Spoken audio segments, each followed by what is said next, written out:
எரேமியா 33:9.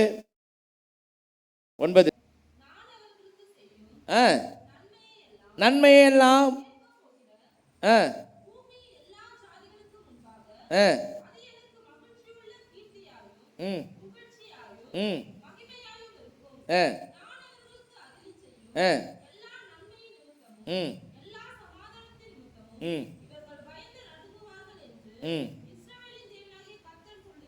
சரி, ஓகே. கத்தர் எனக்கு என்ன செய்யறாரோ அதுதான் வாக்குத்தத்தம். அப்ப கத்தர் எனக்கு என்ன செய்யறாருன்னு அதை பாருங்க, அதுல கவனம் செலுத்துங்க, அதை முக்கியத்துவம் கொடுங்க. அது கீர்த்தியும் புகழ்ச்சியும் கத்தருக்கு இருக்கும். கத்தர் எனக்கு செய்வதனாலே கீர்த்தியும் புகழ்ச்சியும் உண்டாகிறது. கத்தர் என்ன செய்யறாரு? நான் அவர்களுக்கு அருளி செய்யும் எல்லா நன்மை நிமித்தமும் எல்லா சமாதானத்தின் நிமித்தமும் அவர்கள் பயந்து நடுங்குவார்கள் என்று இஸ்ரவேல் தேவனாகிய கத்தர் சொல்லுகிறார். சொல்லப்பட்ட வார்த்தை சொல்லப்பட்ட இடத்திலிருந்து ஆரம்பிக்கணும். நான் அவர்களுக்கு செய்யும், நான் அவர்களுக்கு அருளை செய்யும், நான் அவர்களுக்கு கொடுக்க வேண்டிய இடத்தை நான் அவருக்கு கொடுக்க வேண்டும் என்று நினைக்கிற எல்லா நன்மையும் அங்கிருந்து எனக்கு. அப்போ நாம எங்கிருந்து எடுக்கிறோம்? எந்த வார்த்தை எடுக்கிறோம்? எது வாக்குத்தத்தம் எடுக்கிறோம்னா, எனக்கு கத்தர் என்ன சொல்லுகிறாரோ, கத்தர் எனக்காக என்ன வைத்திருக்காரோ அதுதான் எனக்கு வாக்குத்தத்தம். அப்போ இந்த வாக்குத்தத்தம், இந்த வார்த்தை எனக்கு எல்லா நன்மையையும் செய்கிற வார்த்தை எனக்கு கொடுத்திருக்காரு. திருப்பும் தானியேல் 4:2 கத்தர் எப்படிப்பட்ட நன்மைகளை நமக்காக வைத்திருக்கிறார், எப்படி நன்மைகளை செய்கிறார் என்று நாம் பார்ப்போம். உன்னதமான தேவனிடத்தில் செய்த அடையாளங்களையும் அற்புதங்களையும் பிரசித்தப்படுத்துவது எனக்கு நன்மையாய் கண்டது. அவருடைய அடையாளங்கள் எவ்வளவு மகத்துவம், அவருடைய அற்புதங்கள் எவ்வளவு வல்லமையமாய் இருக்கிறது. அவர் ராஜ்யம் நித்திய ராஜ்யமும் அவருடைய ஆளுகை தலைமுறை தலைமுறையாய் நிற்கும். எப்படிப்பட்ட நன்மை?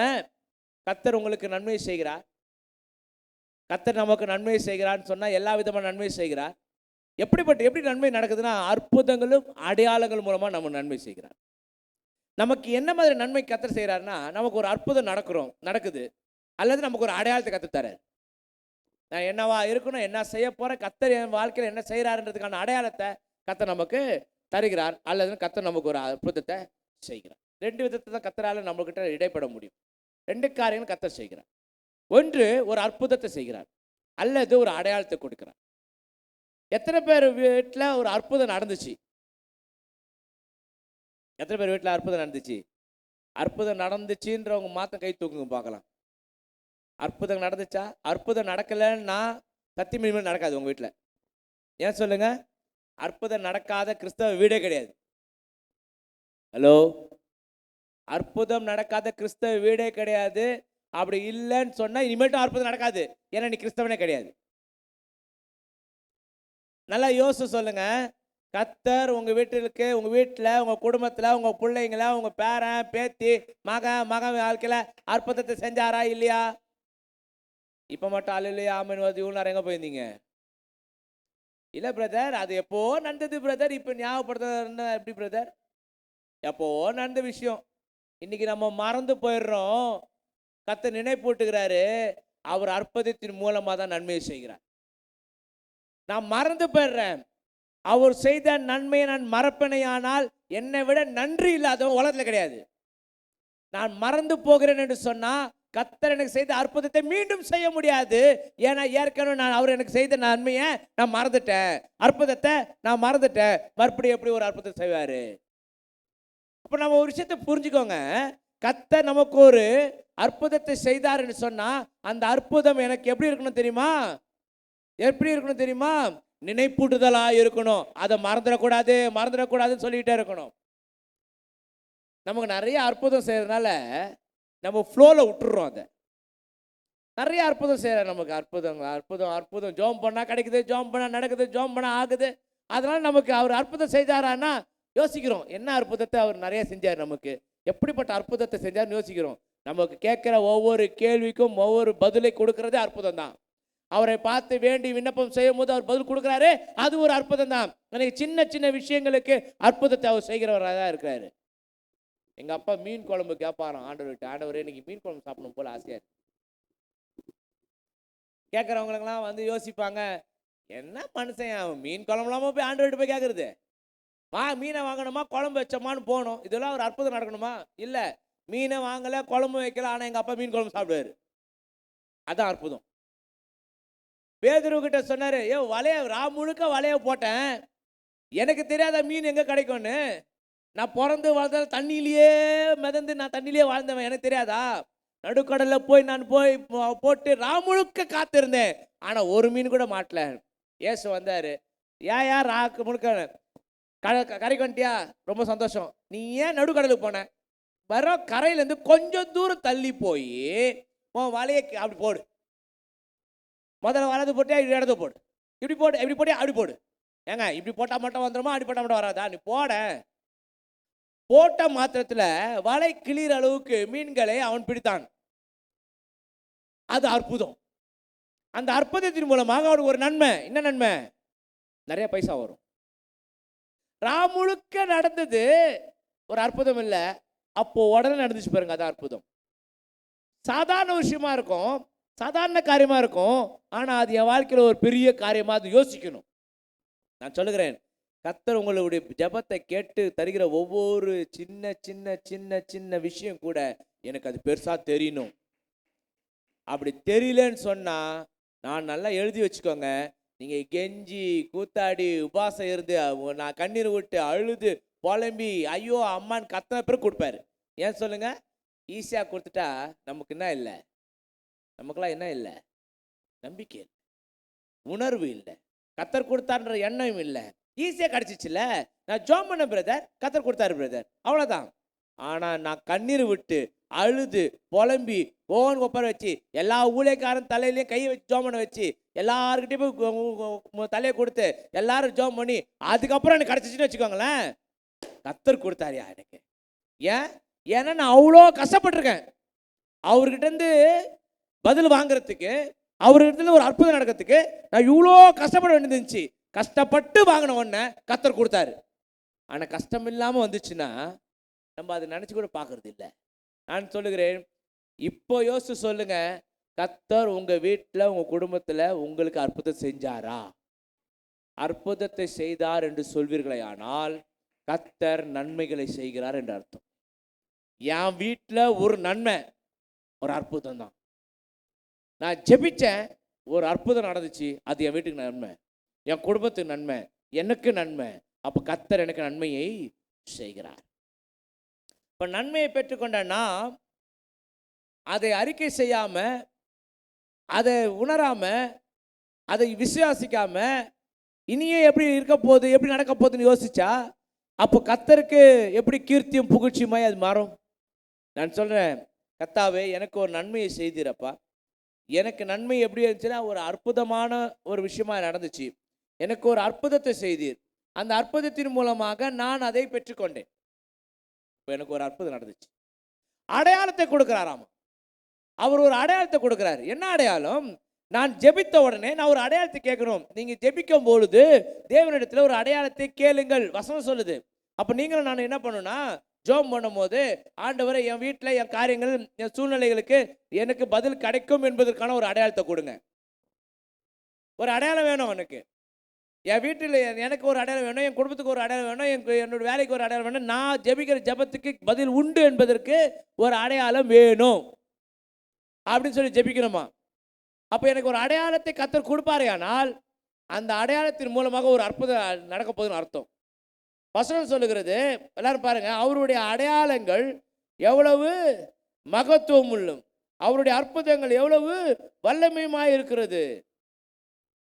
அப்போ 2ஆம் வசனம் சொல்லுது, 2ஆம் வசனத்துல உன்னதமான தேவன் என்னிடத்தில் செய்த அடையாளங்களையும் அற்புதங்களையும் பிரசித்தப்படுத்துவது எனக்கு நன்மை. அப்போ நீங்களும் நானும் அவர் நன்மை செய்கிறார் என்று சொன்னா என்ன மாதிரியான நன்மை செய்தார் யோசிச்சு பார்க்கணும். எப்படி ஒரு அடையாளத்தை கொடுத்தாரு?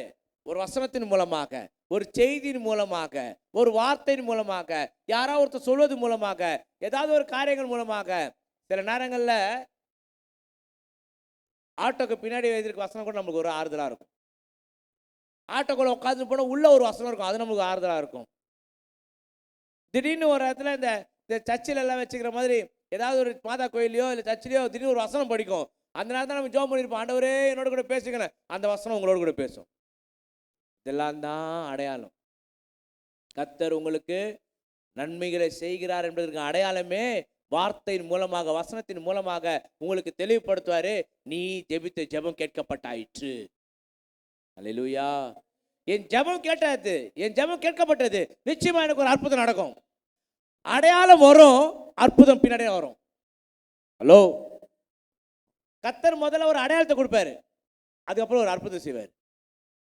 அடையாளத்தை பெற்றுக்கொண்ட நாம் அற்புதத்தை பார்ப்பதற்கு முன்பாக அவிசுவாசியா போய் விடுகிறோம்.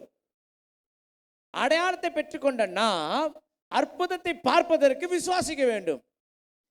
விசுவாசம் என்பது நம்பப்படுகிற உறுதி, காணப்படாத நிச்சயம். அப்ப நான் நம்புறேன், இந்த வார்த்தையை கொடுத்தவர் அதை செய்ய வல்லவராய் இருக்கிறார். வார்த்தையினாலே சொன்னதை கரங்களினாலே செய்து முடிக்கிற தேவனாய் இருக்கிறார். வார்த்தையை அனுப்பி விடுதலையாக்குறவராய் இருக்கிறார். வார்த்தையை அனுப்பி சுகமாக்குறவராய் இருக்கார். வார்த்தை வேலை செய்யும். நான் சொல்லுகிறேன், ஒரு அடையாளத்தை கர்த்தர் கொடுத்தாரு. கர்த்தர் கொடுத்த அடையாளத்தை நீங்க பாக்குறீங்க. கர்த்தாவே உமக்கு ஸ்தோத்திரம், இந்த அடையாளத்துக்காக ஸ்தோத்திரம். நான் ஜெபம் பண்ணேன், நீங்க ஒரு அடையாளத்தை கொடுத்தீங்க, அதுக்காக ஸ்தோத்திரம். தினந்தோறும் அந்த அடையாளத்தை நினைச்சு நீங்க ஜெபம் பண்ணீங்கன்னு சொன்னா உடனே ஒரு அற்புதத்தை நீங்க பாப்பீங்க. இதுக்கு ரொம்ப புலம்பணும், உருளணும், பெறணும், பாஸ்டிங் எடுக்கணும், கண்ணீர் விடணும் அவசியம் இல்லை. ஒரு அடையாளத்தை கொடுத்துட்டா நிம்மதியா இருக்கலாம். அல்லேலூயா. எத்தனை மணி சொல்றது புரியுது? சத்தம் ஒரு அல்லே வரணுமே. கர்த்தருக்கு ஸ்தோத்திரம். இப்படி இருக்கணும். ஜீவனோடு கூட இருங்க, உயிருள்ளவர்களாக இருங்க. கர்த்தர் அடையாளத்தை எதிர்பார்த்து, கர்த்தர் உங்களிடத்துல ஒரு அடையாளத்தை எதிர்பார்க்கிறார். தெரியுமா உங்களுக்கு? கர்த்தர் உங்ககிட்ட ஒரு அடையாளம் தெரியும். என்ன அடையாளம் தெரியுமா? நீங்க சொல்ற ஆமேனோ, நீங்க சொல்ற சோத்திரமோ, நீங்க சொல்ற அல்லேலூயா தான் நீங்க இருக்கிறதுக்கான அடையாளம். இருக்கீங்களா? நான் பாட்ட உம்னா மூஞ்சி மாதிரி உட்காந்துக்கின்னு அப்படியே முறைச்சி மூஞ்ச பார்த்துட்டு அப்படின்னா முக்கின போக வேண்டியதுதான். முதல் கோணம் முற்றும் கோணம். இது எங்கெங்க நடக்குது? என்னங்க நானும் ஜாப் பண்ணி உனக்கு நடக்கவே நடக்காது. சத்தியமா நடக்காது. செத்தாலும் நடக்காது உனக்கு. ஏன்னா நீ விசுவாசித்தால் தேவனுடைய மகிமை காண்பாய். நீ நம்பவே இல்லையா? அப்புறம் கர்த்தர் உனக்கு அடையாளத்தை கொடுத்தா என்ன? அற்புதம் செஞ்சா என்ன? அற்புதத்தை செய்தாலும் அடையாளத்தை கொடுத்தாலும் நீ என்ன சொல்லுவ? நான் கஷ்டப்பட்டேன், நான் போனேன், நான் ஓடினேன், நான் வேதனை அனுபவிச்சேன், நான் பண்ணேன், அதனால நடந்துச்சுன்னு சொல்லுவேன். கர்த்தர் கொடுத்தான்னு சொல்ல மாட்டேன். தெரியுமா? எனக்கு ஒருத்தர் சொன்னாரு, நான் கஷ்டப்பட்டு நான் சம்பாதிக்கிறேன், நான் கஷ்டப்படுறேன், நான் உழைக்கிறேன், கர்த்தர் என்ன செஞ்சாரு என்கிட்ட சொன்னாரு. நினச்சிங்கன்னா உனக்கெல்லாம் ஹார்ட் அட்டாக்னு ஒன்று வரணும். அப்போ கர்த்தர் செஞ்சாரா இல்லைன்னு உனக்கு தெரியும். உண்மையாக சொல்றேனே, நான் உண்மையாக மனசில் நினச்ச விஷயம் என்ன தெரியுமா? உனக்கு எதனா நடக்கணும், நீ ஹாஸ்பிட்டலில் போய் படுக்கணும், அப்போ வேண்டு வைப்பாரு, கர்த்தாவே என் குடும்பத்தை காப்பாற்ற நான் மட்டும் தான் இருக்கிறேன், என்னை எப்படியா வெளியே கொண்டு போயிடுங்கப்பா. அன்னைக்கு ஒன்று வெளியே கொண்டு வந்தான்னா வாழ்நாள் முழுக்க நீ நன்றியா இருப்பேன். ஆனால் அது வரைக்கும் ஆட்டம் பாருங்க எப்படி இருக்குது. நான் ஏன் செய்யணும், நான் ஏன் பண்ணணும்? ஜோம் பண்ண சொன்ன எப்படி ஜோம் பண்றது? நான் ஏங்க ஜோம் பண்ணணும்? ஒருத்தர் கேட்டாரு, நான் ஏன் ஜோம் பண்ணணும்? இப்போ அவங்க வீட்டில் சிக்காயிட்டாங்க. இப்போ ஜபம் பண்றது. அப்போ ஒன்று நடந்தால் தான் ஜோம் பண்ணணும்னு தோணுது நமக்கு. அது எப்படி இருக்குன்னா, எப்போ எனக்கு ஞான ஊதியம் வருதுன்னா நான் அடிப்பட்ட பேர் ஞான ஊதியம் வருது. அப்போ நம்ம ஒரு விஷயத்தை புரிஞ்சுக்கணும். கர்த்தர் எனக்கு செய்ய வல்லவராய் இருக்கிறார் என்பதற்கு நான் அடையாளமே நான் அவரோடு கூட இருக்கிற ஐக்கியம் தான். அவர் என்னோடு கூட இருக்க ஐக்கியம் தான். அப்போ அடையாளத்தை நீங்கள் கேளுங்க. கர்த்தர், ஆண்டவர் எனக்கு ஒரு அடையாளத்தை கொடுங்கப்பா, இந்த ஒரு காரியத்தை நடப்பதற்கு எனக்கு ஒரு அடையாளம். நான் கேட்பேங்க, நான் எல்லாத்துக்கும் ஒரு அடையாளம் கேட்பேன். என்னை பார்த்தா லூசு மாதிரி இருக்கும் சில நேரத்துலலாம். என்னடா இதுக்கெல்லாம் போய் அடையாளம் அப்போ அவன் கேட்பேன். ஏன்னா பைபிள் சொல்லுது அடையாளத்தை கேளுன்னு சொல்லுது. நீங்கள் கேளுன்னு சொன்னதுனால கேட்குறேன். எல்லாமே அடையாளம் கேட்கலாம். எனக்கு இது நடக்கணும்னா அடையாளம் ஜோஷின்னு கேட்க சொல்லலைங்க. கர்த்தர் உங்களுக்கு நேரடியாக ஒரு அடையாளத்தை கொடுப்பாரு.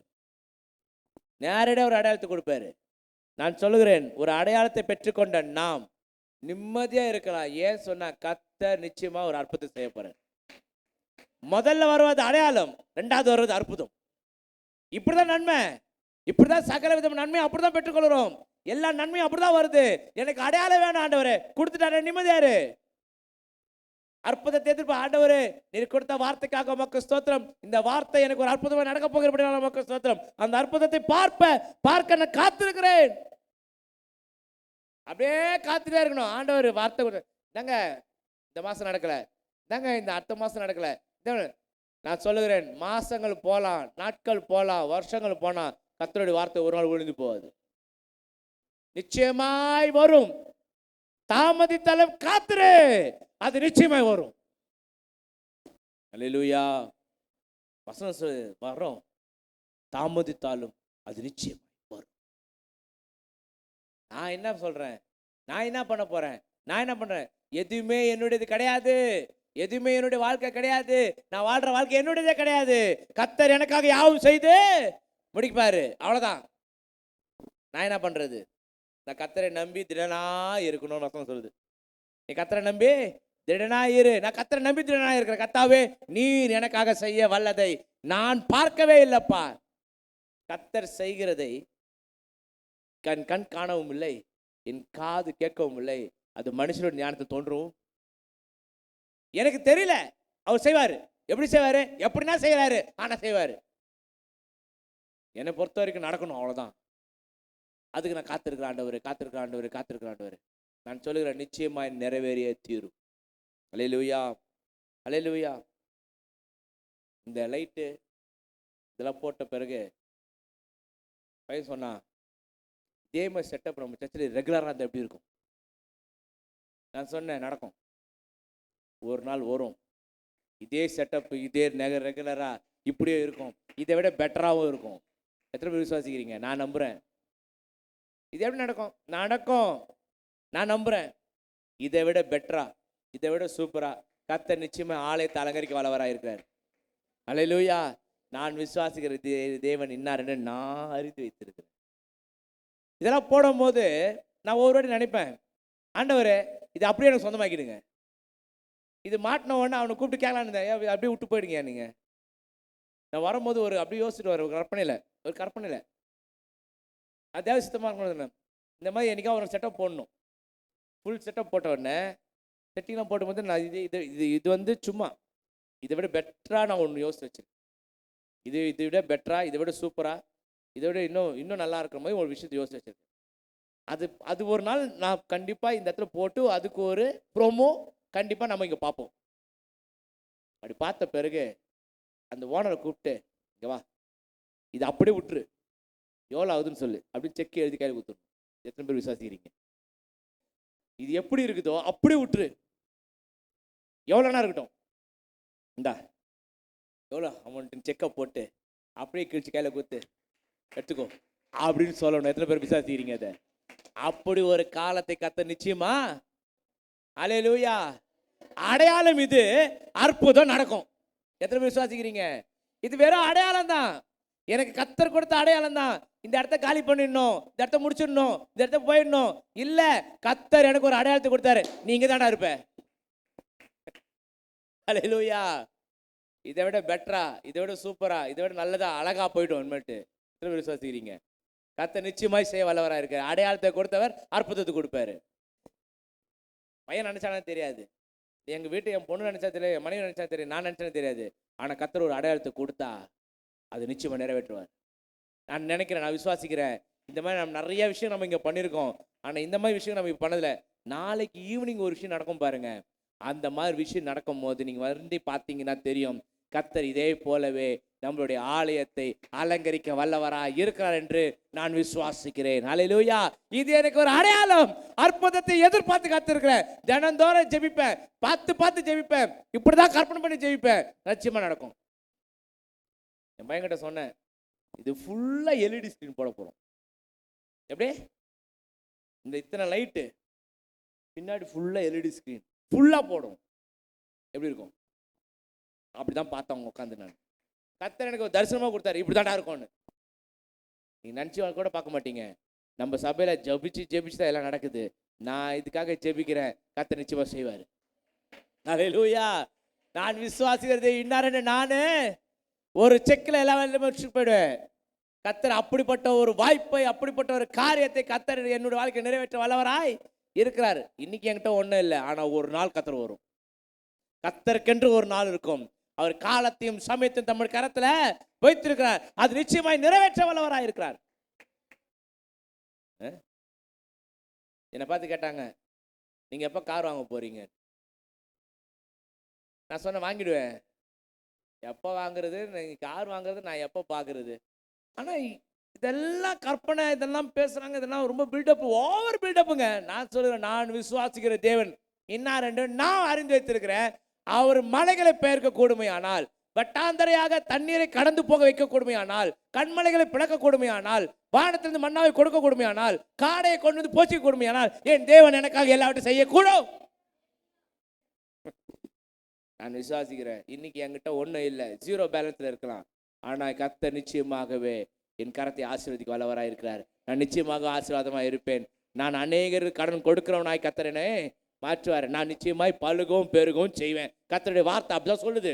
இந்த வார்த்தை எனக்கு சொல்லப்பட்டது, சகல விதமான நன்மை எனக்கு உண்டாயிருக்கும். வேதம் சொல்லுது, நன்மை எனக்கு அருளி செய்ய வல்லவராய் இருக்கிறாரு. எல்லா விதமான நன்மையும் எனக்கு உண்டாயிருக்கும். ஹல்லேலூயா, ஹல்லேலூயா. எடுத்திருப்போம் சகரியா 9ஆம் அதிகாரம். சகரியா 9ஆம் அதிகாரம் 16ஆம் வசனம், 11, 12 வாசிங்க. உனக்கு நான் செய்வது என்னவென்றால், எல்லாரும் சொல்லுங்க, உனக்கு நான் செய்வது என்னவென்றால், தண்ணீர் இல்லாத குழியிலே அடைப்பட்டு இருக்கிற உன்னுடையவர்களை நான் உன் உடன்படிக்கையின் இரத்தத்தாலே விடுதலை பண்ணுவேன். நான் உனக்கு என்னையா செய்ய போறேன்? நான் சொல்றேன், உன்னை நான் விடுதலை ஆக்குவேன். நீ கடன்ல இருக்கலாம், வியாதியில இருக்கலாம், பிரச்சனை இருக்கலாம், குடும்ப பிரச்சனை இருக்கலாம், சூழ்நிலை இருக்கலாம், என்ன வேணா இருக்கலாம், நான் உன்னை விடுதலை ஆக்குவேன். அல்லேலூயா. எல்லா விதமான நன்மைன்னா நான் முதல்ல விடுதலை ஆக்கப்படுறது என்னுடைய நன்மை. நன்மையினால் என் வாயை திருப்தி ஆக்குவார். அப்ப நன்மை உண்டாகும். சொல்றாரு, குழியிலே அடைப்பட்டிருக்கிற உன்னுடையவர்களை நான் உன் உடன்படிக்கை ரத்தத்தினால் விடுதலை பண்ணுவேன். நம்பிக்கையுடைய சிறைகளே, அரணுக்கு திறவு இரட்டிப்பானதை தருவேன், இன்றைக்கே தருவேன். ஹல்லேலூயா. ஒருவேளை அதுதான் இந்த பாட்டை பாடணுமோ தரல. ஆனா கர்த்தர் வாக்குத்தத்தமாய் இந்த வார்த்தையை நமக்கு கொடுத்திருக்காரு. நம்ம எல்லாம் திரும்பிட்டோன்னு, கர்த்தாவே நீர் எனக்கு செய்ய வல்லவராய் இருக்கிறீர் என்பதை நான் நம்புகிறேன்ப்பா. எத்தனை பேர் அப்படி சொல்வீங்க? இரட்டிப்பானதை தருவார். நான் நம்புறேன். இன்றைக்கு நாம் ஜெபிக்கிற ஜெபம், விசுவாசத்தின் ஜெபம் இரட்டிப்பான நன்மையை கொண்டு வரும். விசுவாசி முதல் அல்ல சொல்ல மகளாம். 10ஆம் அதிகாரம் 5ஆம் வசனம். 10ஆம் அதிகாரம் 5ஆம் வசனம். அவர்கள் யுத்தத்திலே தங்கள் சத்துருக்களை வீதிகளில் சேற்றில் மிதிக்கிற பராக்கிரமசாலியை போல இருந்து யுத்தம் பண்ணுவார்கள். கர்த்தர் அவர்களோடு கூட குதிரைகளின் மேல் ஏறி வருவார்கள். வெட்க குதிரை மேல் ஏறி வருவாங்கடா, ஆனா வெட்கப்பட்டு போயிடுவாங்க. வருவாங்க, எதிர்த்து வருவாங்க, போராட்டத்து வருவாங்க, பொறாமையில வருவாங்க, எரிச்சல்ல வருவாங்க, எல்லாம் வருவாங்க, ஆனா வெட்கப்பட்டு போயிடுவாங்க. ஏன் தெரியுமா? நான் உன் கூட இருக்கிறேன். அல்லேலூயா. ஒரு அல்லேலூயா வரணும், ஒரு ஆமேன் வரணும். இந்த வசனம் உங்களுக்கு நிறைவேறணும்னா ஆமேன் சொல்லியே ஆகணும். ஆமென். சொன்னாரு, அவர்கள் யுத்தத்திலே தங்கள் சத்துக்களை வீதிகளில் சேற்றில் மிதிக்கிற பராக்கிரமசாலிகளை போல யுத்தத்திலே தங்கள் சத்துருக்களை நான் யுத்தம் போராடி கொண்டிருக்கிறேன். என் குடும்ப பிரச்சனைகளும், என் கடன் பிரச்சனைகளிலும், என் சூழ்நிலைகளிலும் நான் போராடி கொண்டிருக்கிறேன். நான் ஒரு வகையான யுத்தத்தை நான் போராடி கொண்டிருக்கிறேன். என் வீட்டில் ஒரு யுத்தம் போயிட்டு இருக்கு, என் வேலை ஸ்தலத்தில் ஒரு யுத்தம் போயிட்டு இருக்கு, என்னுடைய வாழ்க்கையில் ஒரு யுத்தம் போயிட்டு இருக்கு, எல்லா யுத்தம் போயிட்டு இருக்குது. ஆனா நான் விசுவாசிக்கிறேன், என் யுத்தத்துல நான் சேற்றில ஒரு சேற்றை மிதிக்கிறதை போல அதை மிதித்து போடத்தக்கதாய் கர்த்தர் என்னை பராக்கிரமசாலியை மாற்றுவார். யுத்தத்தை பார்த்து நான் பயப்பில்ல. நீங்க நம்மள யுத்தத்தை பார்த்து பயந்துடுறோம். யுத்தம் வந்தவன ஐயோ இல்ல பிரதர், ஐயோ இது நம்மளால முடியாது பிரதர், என்னால முடியல பிரதர், ஐயோ என்னால நடத்த முடியாது, குடும்பத்தை நடத்த முடியாது, வேலைக்கு போக முடியாது, என்னால இது பண்ண முடியாது, அது பண்ண முடியாது, செய்ய முடியாது. யுத்தம் பண்ணுவதற்கு நீ தயாராக இல்லை என்று சொன்னால் நீ கிறிஸ்தவனே இல்லை. நீ போராட தைரியம் இல்லைன்னு சொன்னா நீ கிறிஸ்தவனே இல்லை. தைரியம் இல்லாதவன் கிறிஸ்தவனே இல்லைன்னா அப்போ அவன் வாழ்க்கை எப்படி இருக்கும்னு நினைச்சு பாருங்க. நீங்க பரீட்சைக்கு இல்லாதவர்களா இருப்பீங்கன்னா உன் விசுவாசத்தை நீ எப்படி அளந்து பார்ப்ப? எல்லாமே அப்படி ஸ்மூத்தா போயிடுச்சுன்னா உனக்கு விசுவாசமே இல்லைன்னு அர்த்தம். விசுவாசத்தின் அளவுகோல் என்ன? நீ விசுவாசின்றியே, நான் விசுவாசிக்கிறேன்பான்னு சொல்றியே, அப்போ விசுவாசத்தை எப்படி அளந்து பார்க்கறது? பரீட்சைக்கு நிக்கணும், அதுல தான் விசுவாசத்தை காட்டணும். என் போராட்டத்தில் நிக்கணும், விசுவாசத்தை காட்டணும். என் யுத்தத்தில் நிக்கணும், விசுவாசத்தை காட்டணும். நான் நிக்காம விசுவாசத்தை காட்டவே அப்ப யுத்தத்துல நிக்கிறேன். வசனம் சொல்லுது, நான் யுத்தத்துல நிப்பேன், என் சத்துருக்களையும் பார்ப்பேன். ஆனா வீதிகளில் மிதிக்கிற பராக்கிரமசாலியை போல நான் யுத்தம் பண்ணுவேன். கர்த்தர் அவரோடு கூட இருப்பார். குதிரை மேல் ஏறி வருவாங்க, அப்படியே வருவாங்க. மலை பாதிரி ஏறி வருவாங்க, பிரச்சனை பண்றேன்னு ஏறி வருவாங்க, எல்லா காரியமும் ஏறி வருவாங்க. ஆனா வெக்கப்பட்டு போடுவாங்க. அல்லேலூயா. ஏன் தெரியுமா? என்னோடு கூட இருக்கிறவர் பராக்கிரமசாலியா என்னோடு கூட இருக்கிறார். என் கூட இருக்கிறவர் அவனை விட பெரியவர். நான் எத்தனை தடவை சொல்லிக்கிறேன், நான் எங்க போனா தனியாக தான் போவேன். ஏன் தெரியுமா? என் கூட இருக்கிறவர் அவனை விட பெரியவர். அல்லேலூயா. என் முன்னாடி நிற்கிறவன் எவ்வளோ பெரிய ஆளாக இருக்கட்டும், எவ்வளோ பெரிய கோடீஸ்வரனாக இருக்கட்டும், எவ்வளோ பெரிய அஃபீஷியலாக இருக்கட்டும், எவ்வளோ பெரிய ஆளாக இருக்கட்டும், ஆனால் அவனை காட்டிலும் என்னோடு கூட இருக்கவர், எனக்குள் இருக்கவர் பெரியவராக இருக்கிறார். அல்லேலூயா. அப்போ மற்றவனை பார்த்து பயப்பட வேண்டிய அவசியம் எனக்கு என்ன இருக்கு? நான் பயந்துட்டேன்னு சொன்னா தோத்துட்டேன்னு அர்த்தம். ஹலோ, நான் பயந்துட்டா தோத்துட்டேன்னு அர்த்தம். நான் சொல்றேன், பயந்துட்டீங்களா? தயவுசெய்து கிறிஸ்தவத்தை வெளியே போயிடுங்க. மறுபடியும் கர்வாப்பஸ் போயிடுங்க, மறுபடியும் அங்கேயே போயிடலாம், பிரச்சனை கிடையாது. ஆனா இல்லடா, வந்த இடம் அப்படிப்பட்ட இடம், நான் இங்க இருந்து ஜெயிச்சு காட்டுவேன்னு சொன்னா நில்லுங்க. அதே இடத்துல நில்லுங்க. கர்த்தர் உங்களுக்காக யுத்தம் பண்ணுவார். அல்லேலூயா. கர்த்தர் சொன்ன, நான் உனக்காக யுத்தம் பண்ணுவேன். சொன்னவர் செய்ய வல்லவராக இருக்கிறார். என் நம்புறேன், எனக்காக யுத்தம் பண்ணுவார். எத்தனை பேர் விசுவாசிக்கிறீங்க? அல்லேலூயா. குதிரை மேல் ஏறி வருவார்கள், வெட்கப்படுவார்கள். நான் யூதா வம்சத்தாரை பலப்படுத்தி யோசேப்பின் வம்சத்தாரை ரட்சித்து அவர்களை திரும்ப நிலைக்க பண்ணுவேன். நான் திரும்ப அதே இடத்துல தான் இருப்பேன், திரும்ப அதே வாழ்க்கை தான் வாழ்வேன், திரும்ப நான் அங்கே தான் இருப்பேன். ஆனா வர்றவெல்லாம் போயிடுவான். ஹலோ, நீ நிறைய பேருக்கு ஒரு விஷயம் புரியல, நான் யாருன்னு புரியல. யுத்தம் பண்ண வருவாங்க தான் வசனம் சொல்லுது. யுத்தம் பண்ணுவார்கள், யுத்தம் பண்ண வருவார்கள். ஆனா ஒருவனும் ஒன்றை மேற்கொள்ள முடியாது. ஏன்னா எனக்கு தெரியும் நான் யாருன்னு. அல்லேலூயா. நான் சொல்றேன், உங்களுக்கு உங்களை பத்தி தெரியலன்னு சொன்னா, உங்களுக்கு இருக்கிற விசுவாசத்தின் அளவுகள் குறையும்னு சொன்னா, நிச்சயமா நீங்க கிறிஸ்தவனா இருக்க லாய்க்கே கிடையாது. அப்படின்னு எதுக்கு ஜெபம் பண்றோம்? நிறைய பேர் பேருக்குனா ஜெபம் பண்றாங்க, நிறைய பேர் சும்மானா ஜெபம் பண்றாங்க. இங்க சும்மா விளையாடுறதுக்கு சும்மா ஜெபம் பண்றது நான் இங்க வரல. ஜெபத்தால் ஜெயம் எடுப்பேன், ஜெபம் பண்ணா ஜெயிப்பேன், ஜெபிச்சா நடக்கும். அவ்வளவுதான் என்னுடைய கதை. ஞாயிற்றுக்கிழமையில ஜெபத்தை குறித்து நான் பேசுகிறேன். ஏன் ஜெபிக்கணும், எதற்காக ஜெபிக்கணும், எப்படி ஜெபிக்கணும், ஜெபத்தால் என்ன பயன், ஜெபிக்கிறனால என்ன காரியம் நடக்க போகுது, அதை குறித்து பேச போகிறேன். இந்த வருடம் முழுக்க பேசினாலும் ஆச்சரியப்படுறதுக்கு இல்லை, அவ்வளோ விஷயம் இருக்கு ஜெபத்துல. அந்த ஜெபம், விசுவாசத்தின் ஜெபம், அது தேவனிடத்தில் பதிலை கொண்டு வருகிறது. அல்லேலூயா. நான் தேவனோடு கூட பேசுறேன். நான் யூதா வம்சத்தாரை, கர்த்தர் சொல்றாரு, நான் யூதா வம்சத்தாரை பலப்படுத்தி யோசேப்பின் வம்சத்தாரை ரட்சித்து அவருடைய திரும்ப நிலைக்க பண்ணுவேன். நான் அவர்களுக்கு இறங்கினேன், அவர்கள் என்னால் ஒரு காலம் தள்ளிவிடப்படாதவர்களை போல் இருப்பார்கள். நான் அவர்களுடைய தேவனாகிய கர்த்தர், நான் அவர்களுக்கு. அல்லேலூயா. நீங்க ஜெபம் பண்ணீங்க, அவர் கேட்டார். எதுக்காக ஜெபம் பண்றீங்க? என்ன காரணத்துக்காக ஜெபம் பண்றீங்க? நீங்க ஜெபம் பண்ணீங்க, இந்த காரியம் நடக்கணும் ஆண்டவரே, இந்த காரியம் கைகூடி வரணும் ஆண்டவரே, இது காரியம் நான் முடியணும் ஆண்டவரே, இது செய்யணும் ஆண்டவரே. ஜெபம் பண்ணீங்க, கர்த்தர் உங்களுக்கு ஒரு அடையாளத்தை கொடுத்தாரு. அடையாளத்தை கொடுத்த கர்த்தர் அதை நிறைவேற்ற வல்லவராயிருக்கிறார். அல்லேலூயா. அல்லேலூயா. எல்லா காரியமும் நிறைவேற்ற அவர்களை திரும்ப நிலைக்க பண்ணுவேன் என்று சொன்ன கர்த்தர் உங்களை நிச்சயம் வாழ வைக்க வல்லவராயிருக்கிறார். வாழ்க்கையே போச்சு பிரதர், இனிமேதான் வாழ்க்கை புதுசாக தொடங்க போறீங்க. போன வாழ்க்கை பழைய வாழ்க்கை, இப்ப தொடங்க போற வாழ்க்கை புது வாழ்க்கை. எத்தனை பேர் நான் விசுவாசிக்கிறீங்க? அதை இது வரைக்கும் இழந்ததெல்லாம் ஒரு இழப்பின் வாழ்க்கை, இனிமேட்டு அடையிற ஒவ்வொரு காரியமும் எனக்கு புது வாழ்க்கை. அல்லேலூயா. அல்லேலூயா. நான் நம்புறேன், நான் விசுவாசிக்கிறேன். நான் யோசிக்கிற காரியம் எப்படி தெரியுமா? கர்த்தாவே, நீர் எனக்கு ஒரு அடையாளத்தை கொடுத்து விட்டீர்.